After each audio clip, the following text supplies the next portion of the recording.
All right, so I'm not sure how this is going to go or if I'm even going to post it. It's been years since I posted. I want to start off, if I do post it, if I remember how to post anything on YouTube. I want to thank everybody that did reach out to me. It was amazing that so many of you did reach out, checked on me via email or my other social media. And I even feel like a grandpa, uncle type thing because two of you reached out and you're like, hey, I'm having a kid.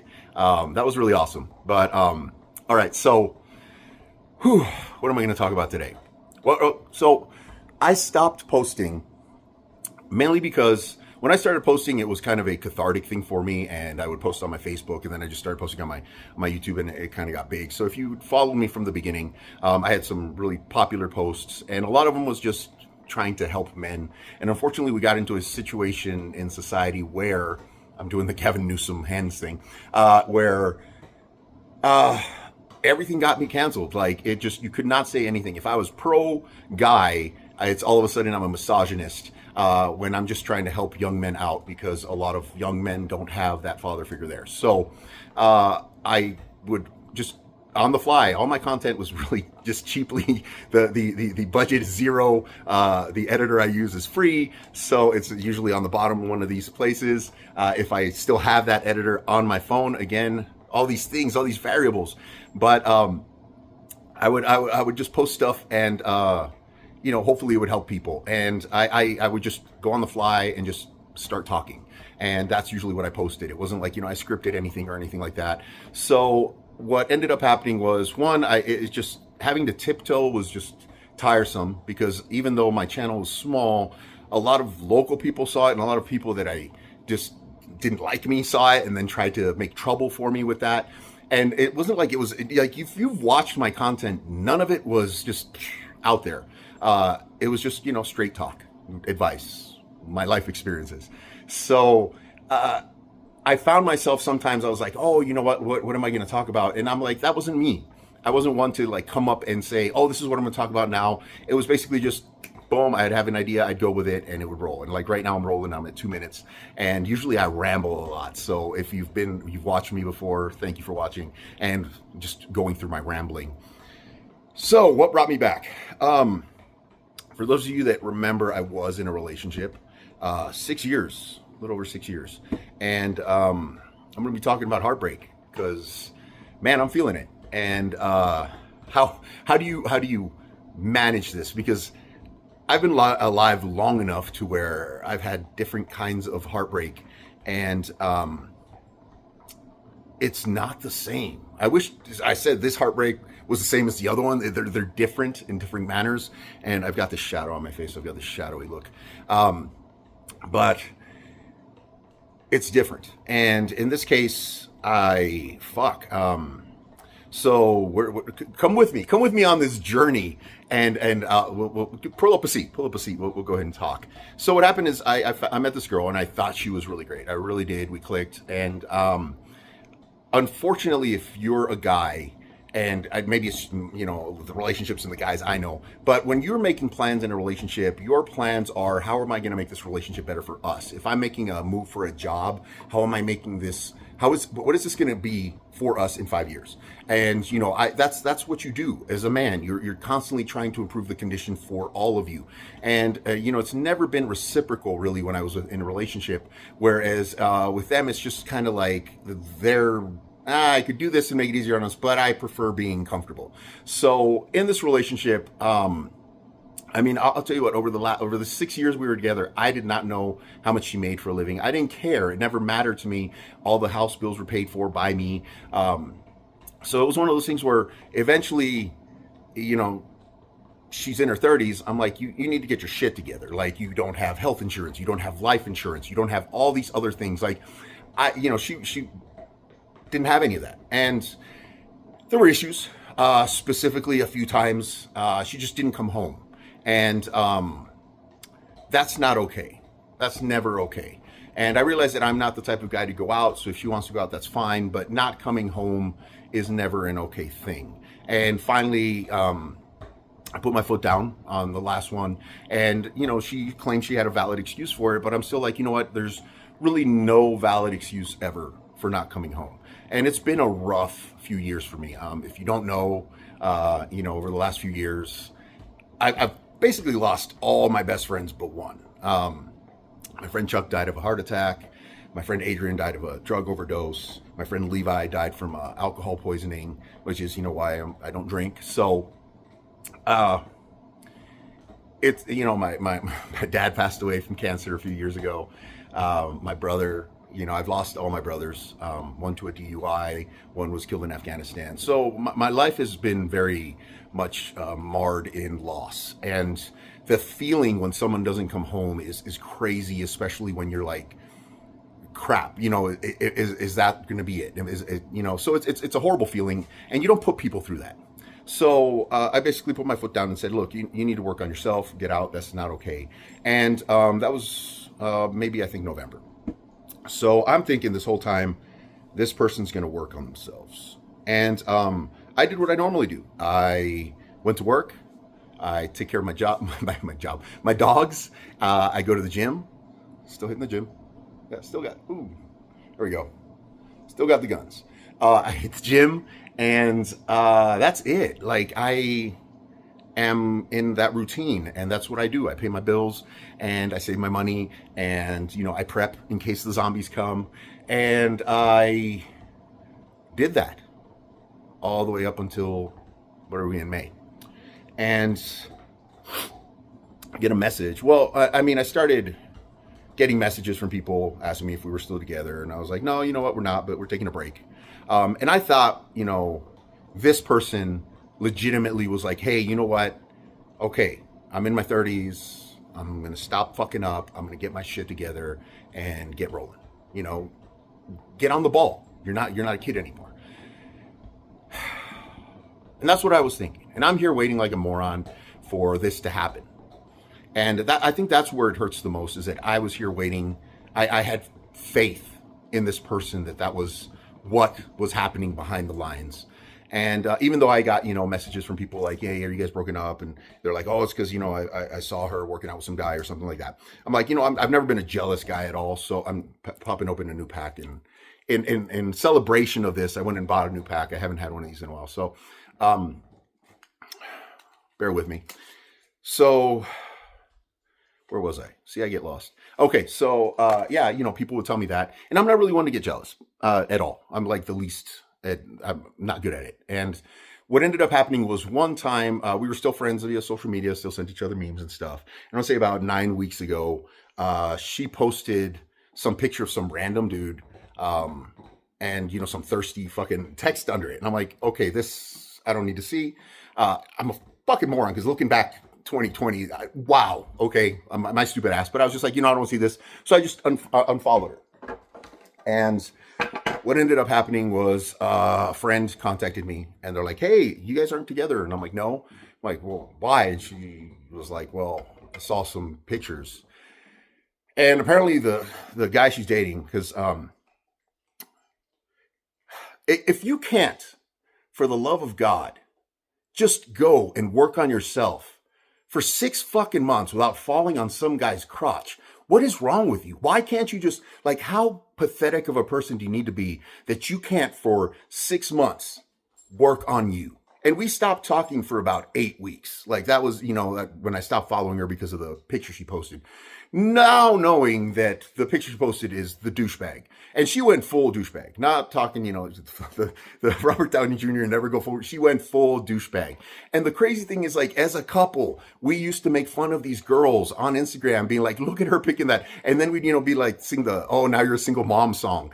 And she goes full douchebag on this guy. Like, pick the douchiest of the douches. Like, and here's the thing is, so my friend's like, there's some pictures this guy posted. I was like, all right. And I'm like, well, let me see them. And, my friend's like, you don't want to see them. And I'm like, oh, okay, well, if they're posted publicly, let me see them. And I really didn't want to see them. Like if you should not be in your 30s and doing that bullshit. Like, grow the fuck up. Like, seriously. So they're just inappropriate pictures. And I honestly caught several STDs just looking at the pictures of it. Probably caught AIDS. Definitely caught AIDS looking at that picture. And just the douchiness. it hurt because she went so far left to the douchey. And then it hurt because I was sitting here like a moron thinking she was working on herself and we were going to work it out. And not once did I talk to any other girls or do anything over that period except work, come home, take care of my dogs, work out, work, come home, take care of my dogs, work out. So it's just like, what is wrong with people? Like, I don't know. So anyway, so that happened, and it hurt. And it hurt because I felt like a dumbass because I'm looking back 8-9 weeks and I'm like, that was the guy she posted. And then I'm like, oh, wow. So you couldn't even wait 6 months. You couldn't even wait 4 months. Like, you are such a pathetic person. You could not work on yourself without having to validate yourself via some other guy's crotch for the betterment of a relationship that lasted over 6 years. And I'm sorry if you hear the noise in the background. My dog, one of my dogs is chewing on stuff. Still haven't lit it. So it hurt. It did. And it hurt because, I mean, everything I've done is with us in mind. In fact, you know, I renewed my health and my benefits. And here's the things, like, you know, when you see that and you get hurt and like everyone's like, you know, it hurts so bad, you want the hurt to stop, that you're like, you know, I'm going to take one to the head. No, it's the opposite. I'm fucking living because she would be set if I died right now. All right. My life insurance policy, my house, like my house is paid off. My cars are paid off. She would bank. Because I'm a fucking idiot, and I went ahead and placed it on there because I thought this relationship was going to go somewhere. But on the bright side, she went so far left douchey that I know I'm never going back to this relationship. So what am I going to do from this point forward? Because I don't want the whore of Babylon getting my stuff. So number one, I'm hesitating on this because I don't want to light it up and then be like, oh no, my blood pressure went up, and then she fucking gets banked. So, wow, like I've had a day to kind of, run this through my mind, and I've been here before many times, and it's a different pain every single time. This pain it hurts more because I should have known better. How could I have been so gullible at my age with my experience, have been so gullible so as to believe in her? That's where it hurt the most. And I don't know if I'm ever going to recover and be able to believe in someone because, wow, I don't know. So, well, where do we go from here? Definitely gym. Definitely locking in at work. Definitely have to find something to keep myself busy so that, you know, the wandering minds are the worst thing. But that's the thing, is like this morning, cardio had never been easier. Now I was running up and down hills. Cardio had never been easier. So that's the best thing about all of this is, man, you get a just super injection of nitrous to just go. My workout right now was awesome. I got a hell of a pump. And I mean, I'm in good shape. Could I get in better shape? Maybe. I don't know, you know. Start talking to people. Am I really just, and that's the whole thing, is like, am I really ready to just go out there and try to talk to people and do this again? I'm not her. I'm not that pathetic that I need to validate myself through, oh, I need someone to fucking want me. No. I have plans all the way through June, July. I really want a game. There's a lot of games I've neglected. Kingdom Come Deliverance is one of them I've neglected. I want to replay Stalker 2 once they go ahead and start, you know, fix up everything. So I do want to, you know, I love gaming. I don't really like going out in public. You guys know this about me.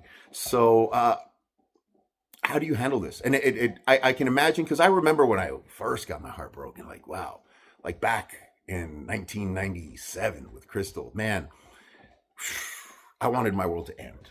I wanted my world to end. I don't want my world to end. Oh, I'm living this out. I am not leaving anyone anything. I am living at least long enough to change all that paperwork. So if my heart stops beating, I will just out of sheer stubbornness continue to live until I can change all that paperwork and she doesn't get a dime. Not a dime. But it was very different. It was very, and I was a lot younger. It was a very different thing. And the same thing, I've never been one to like after a relationship jump into it, but that's always been the case with them. I can count all of them. Like legitimately, I would take a year, on me and work on me. And then when I was ready, I'd go out there. And with them, it was the opposite. I mean, I remember, very first one, Crystal broke my heart. She got pregnant like 2 months later. But at least she sealed the deal on that one. I ain't going back to that, right? The next one after that, sure enough, like a few months, her roommate who worked with me was like, yeah, you know what? She's already dating. Like, wow. Like, what is wrong with people that you can't just function alone? Are you that pathetically weak that you need that acceptance? You can't focus on you. And maybe that's the difference. Maybe that's why I, in my 30s, already owned a house, whereas she in her 30s ain't got jack shit.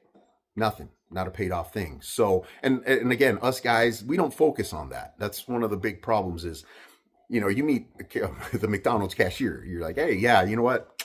That works. We're not judging based on success. And where do you go? Like, am I going to go on apps? Like the one time I used an app, I actually met someone. I met a doctor and it was like the cheapest app. It was Plenty of Fish, but she was a neurosurgeon. She was a neurologist, not a neurosurgeon, neurologist. She didn't do surgery, but she was a neurologist and she made bank and she was cute. The one time I used an app and it was the cheapest app. Go figure. But I don't know. Am I app worthy?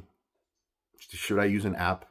I honestly, I think the best thing to do in these situations is whatever feels right. Like, I don't think there is one right answer. I feel like a dumbass because girls have talked to me in these last 6 months and I'm just like, I unlike someone else, had the fucking willpower and just common decency to not be a hoe. But, and maybe I'm being petty or mean. I'm not. If you seriously, or if you fuck shit up for a 6-year relationship and you're trying to supposedly fix yourself and you can't go months without, like, you are just a pathetic human. You need to be able to go ahead and lock in and fix yourself, fix your problems. And I've mumbled. I don't know what I was sitting down to talk about, or if this is it really where I even wanted to go, or if I'm going to post it. But I felt the need to kind of speak and cathartically say that I've been at Heartbreak several times, and it may seem like the end of the world, but it never was. And I always found someone better. So I'm optimistic about that because it's never let me down. Even though, like, they let me down in the end. Like, it's just, it's a repeating cycle. I don't have very many repeating cycles left in my life to go ahead and go through. But I really think that I'm going to be okay. And I think if anyone else is going through heartbreak, at the end of the day, you're going to be okay. It may seem like the world is ending. It may seem like everything sucks. It may hurt. All right. It's a weird pain. It really is. And it's like the closest, like when I saw those pictures, the closest I could equate it to was, when I got a call that, hey, my friend had passed away. Because like your brain is processing it. It hears it. It knows it. And then it's saying, no. But it's real. And you're trying to rationalize, but why? How can this be? Why was it like this? And I mean, could this, am I dreaming? I know I'm not dreaming. How could this person be that way? And that's the worst part about betrayal is this is a person that you wanted to spend the rest of your life with. that you trusted with everything. But ultimately, at the end of the day, she was also the biggest stress in my life. Like they have always been my partners, the biggest stresses in my life. Like if your partner is the biggest stress in your life, then that's not a good thing. They shouldn't be the ones stressing you. Your partner should be someone to where you go, where you feel at one, just at peace. And it was almost never like that. It was always like, is it her family problems? Is it going to be a problem with her? And that's the crazy thing is like I did everything to make sure that like if she passed away and we were together, I'd be stuck with a huge funeral bill. But if I passed away and we were together, she'd be set. She'd have a house paid off, vehicles paid off, huge insurance policy, my retirement, like all kinds of stuff. But she couldn't better herself to stay in that situation. And I will never understand the mind of some of these women. I know. There they are. I will never understand the mind of some of these women. But I know I'm going to be okay. And maybe I'll keep you posted. Probably. Maybe. I'm definitely. I enjoyed cardio this morning. It was crazy. So I might get really diesel. But, well, I guess that's all I have to say, guys. I'm going to end it on that. There is always a tomorrow. Until there isn't. But there's always been a tomorrow for me. And that tomorrow has always been better. So, as much as I'm in pain and I'm hurting, I'm going to make it through. And you guys will too if you're ever in that situation or you are in that situation. So that has been me rambling for 22 minutes. I just sat here and went at it. So if you listen to this entire thing, thank you. I didn't even light up. You see that? I am so dead set on living through this because I got to change the paperwork. No damn way she's getting anything. Y'all have a good night. I appreciate you guys. Bye.